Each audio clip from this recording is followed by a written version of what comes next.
Bonjour bien-aimés dans le Seigneur. Vous êtes la bienvenue dans notre émission des histoires bibliques dont le thème est la perle de grande valeur. Trouver la véritable prospérité biblique. Rejoignez notre groupe de raconteurs des histoires. Nous partageons les histoires bibliques et nous explorons ce que la parole de Dieu dit sur la vraie prospérité.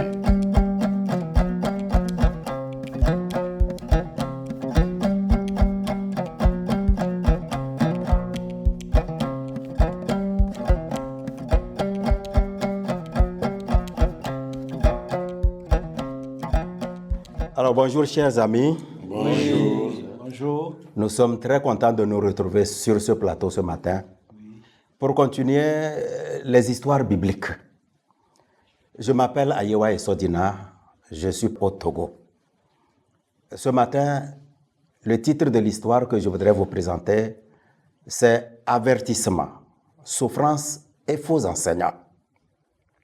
Après que Pierre soit revenu de la Samarie et ait traité avec Simon le magicien, il continue par être un dirigeant des premières églises.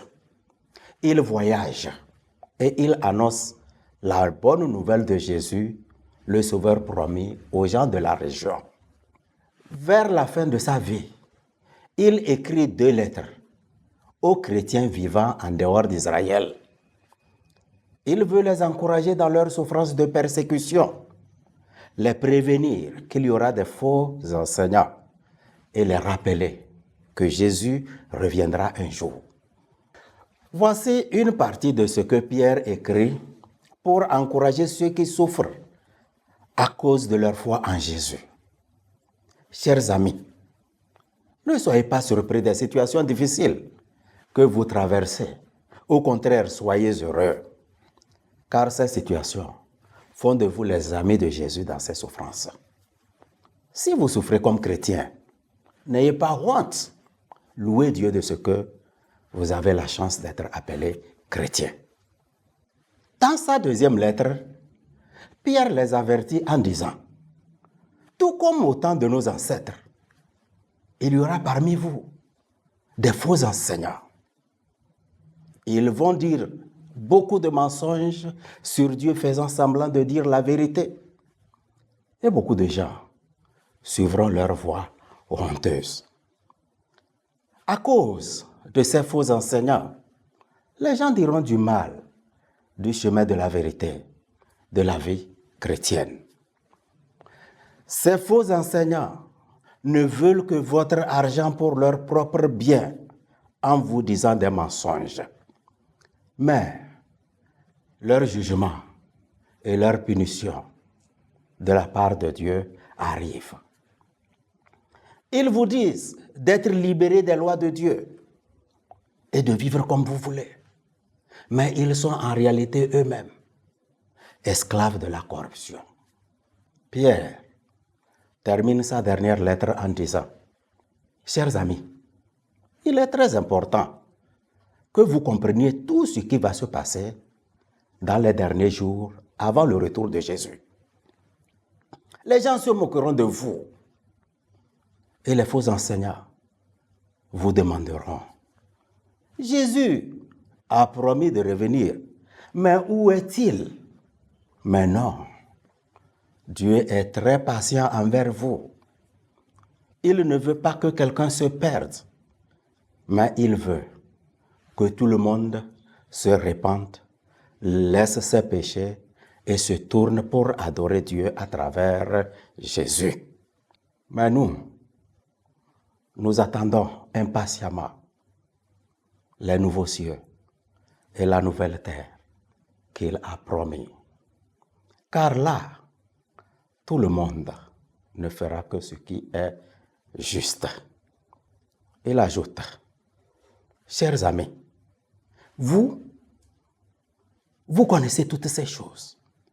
Faites alors très attention pour que ces mauvais et faux enseignants ne vous trompent par leurs faux enseignements. Au contraire, vous devez grandir dans la grâce et dans la connaissance de notre Seigneur et Sauveur Jésus-Christ. Voilà l'histoire que j'ai voulu vous raconter ce matin. Chers amis, merci d'avoir été patients pour écouter l'histoire de la parole de Dieu du début jusqu'à la fin. Maintenant, le moment est arrivé où nous allons méditer l'histoire. Nous allons poser des questions pour nous permettre de mettre l'histoire dans notre cœur. Donc, je rappelle à tous nos frères, à nos amis qui nous suivent de leur maison, qu'ils peuvent aussi participer dans cette émission, en répondant aussi aux questions que nous posons et en nous faisant aussi remonter des questions ou des réponses à travers les numéros qui défilent. Qu'est-ce que vous avez aimé dans cette histoire? Papa? Oui, j'ai aimé ce que Pierre a fait. De la Samarie, il a continué à aller dans les autres villes pour annoncer la parole de Dieu. Très bien. Sœur Pélagée? Oui, et Pierre n'a cessé d'encourager les chrétiens qui passaient par des moments difficiles. Les autres, oui. J'ai aimé la mise en garde contre les faux enseignants et de ce qu'il a encouragé les chrétiens à ne pas voir leur souffrance comme une malédiction, mais de s'estimer heureux d'être appelés chrétiens, vraiment ça nous encourage. Merci beaucoup.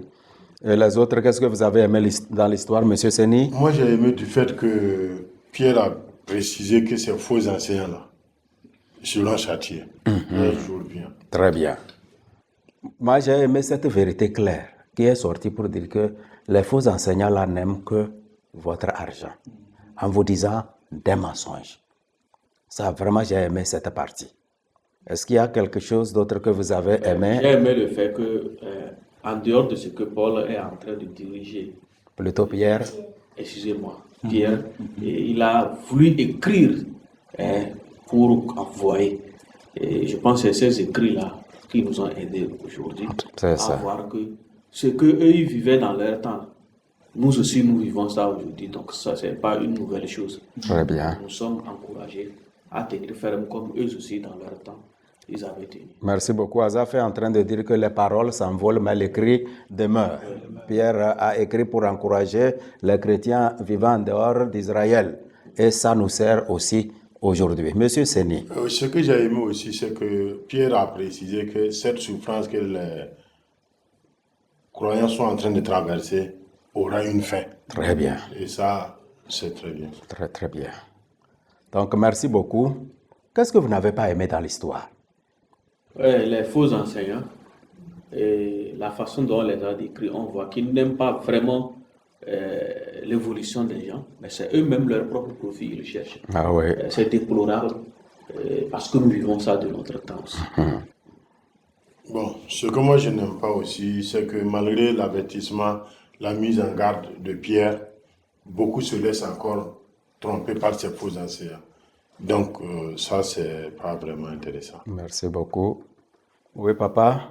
Je n'aime pas le fait que les faux enseignants ont débuté il y a très longtemps parce que Pierre dit que depuis le temps de nos pères, ces personnes avaient commencé à induire les gens en erreur. Et maintenant, jusqu'à présent, ils continuent leur activité. Donc, je n'aime pas cette partie. Très bien. Ma soeur Pélagie? Ce que je n'ai pas aimé, c'est que les faux enseignants, ils connaissent la vérité, mais ils ont mis ça à l'écart et au profit de leur intérêt. Très bien. Ça va, moi, mon idée rejoint un peu celle de Seni, parce que il est décrit que ces faux enseignants vont tromper les gens. Mais malheureusement, beaucoup de gens vont les suivre, comme c'est le cas aujourd'hui. Les faux enseignants sont très suivis et c'est vraiment dommage. Maintenant, quel est le caractère de Dieu dans cette histoire?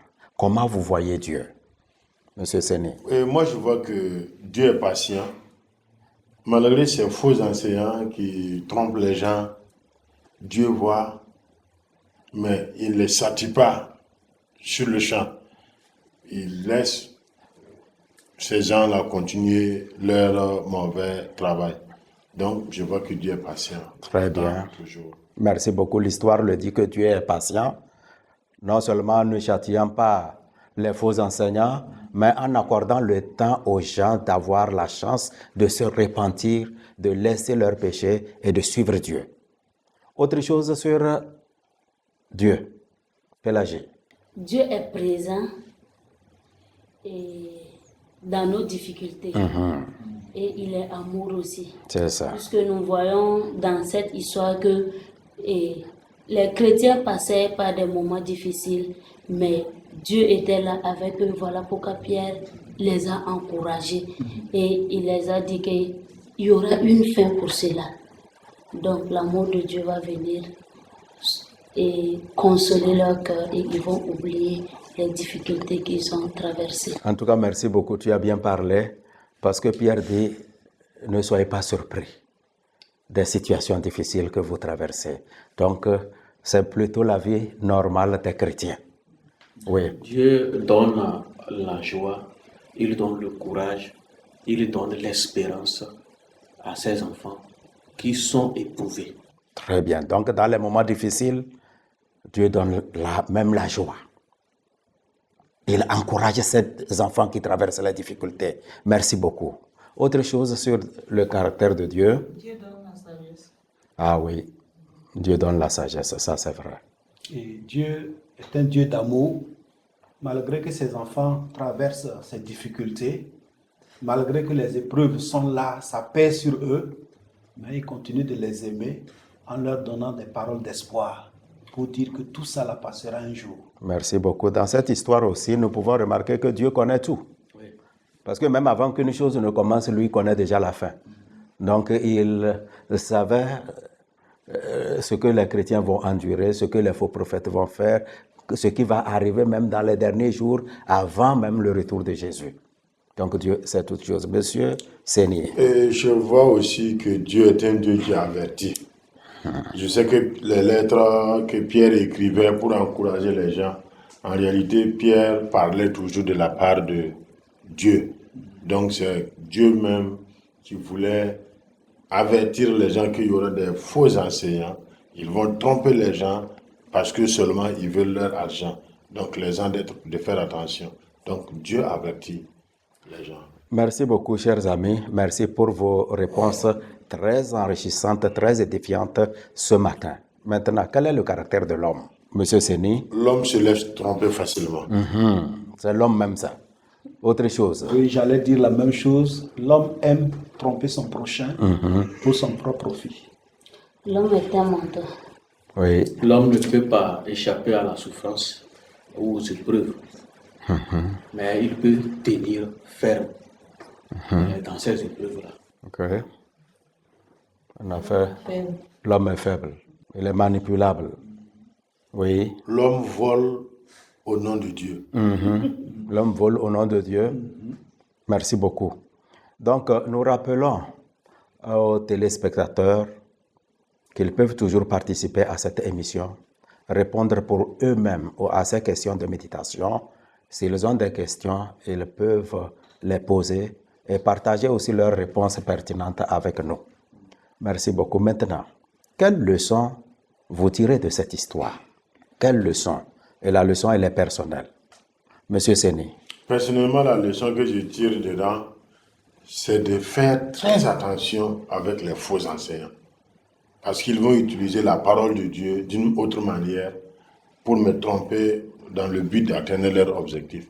Donc, je dois faire vraiment attention avec toute personne qui m'enseigne. Très bien. Donc, notre frère Séni prend très au sérieux l'avertissement contre les faux enseignants.